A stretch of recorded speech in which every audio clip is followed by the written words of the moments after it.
And I see most of the audience are the Gen Z of Sylhet. And the Gen Z are very smart. আমি বলেছি যে তাদেরকে ইশারা দিলেই হয়, এত ভেঙে বলা লাগে না। সো এই যে এই পাশে যে একটু একটু শাউট ক্রাউড দেখা যাচ্ছে, আমার মনে হয় থেমে যাবে এখনই। মাশাআল্লাহ, এই তো ভেরি স্মার্ট, মাশাআল্লাহ। ঠিক আছে জি, অনেক বড় পাবলিক ইভেন্টগুলোতে আমি যেমন চাই আপনি যেমন চান ওরকম হবে না, এখানে স্যাক্রিফাইসের প্রশ্ন আসে, ঠিক কিনা বলেন?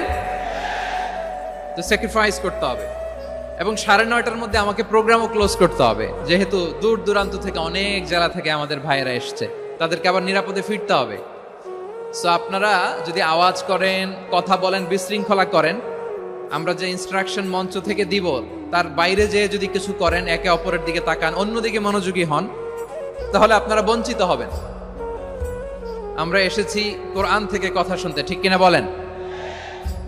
এখানে আমাদের সময়ের দাম আছে। অনেক হাই প্রোফাইল পার্সোনালিটি এই স্টেজে বসে আছেন। আপনাদের এই পুলিশ সুপার থেকে শুরু করে, ডিসি থেকে শুরু করে, তারপর থানার ওসি থেকে শুরু করে, সিটি কর্পোরেশনের অফিসার থেকে শুরু করে, all are engaged in this program. So it's not a easy job, এটা বুঝতে হবে।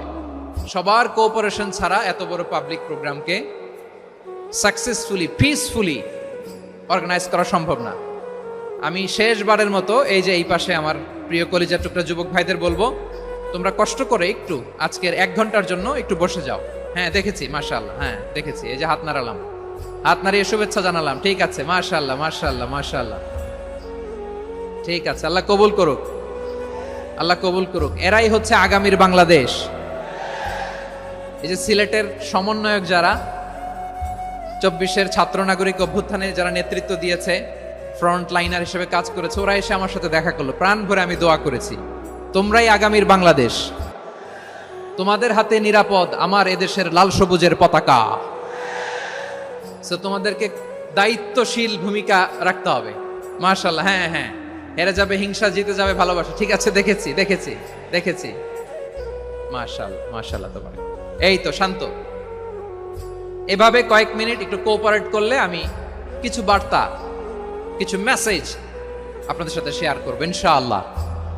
যখন আমি জিজ্ঞেস করব তখন আওয়াজ করে উত্তর দিতে হবে, আর যখন কথা বলবো তখন চুপ থাকতে হবে। খরগোশের কানের মতো কান দুটোকে খাড়া করে রাখতে হবে, আর চাতক পাখির মতো চোখ দুটো সামনে রাখতে হবে। পারা যাবে ইনশাআল্লাহ? মাশাআল্লাহ মাশাআল্লাহ। আমি অত্যন্ত সৌভাগ্যবান। It's my pleasure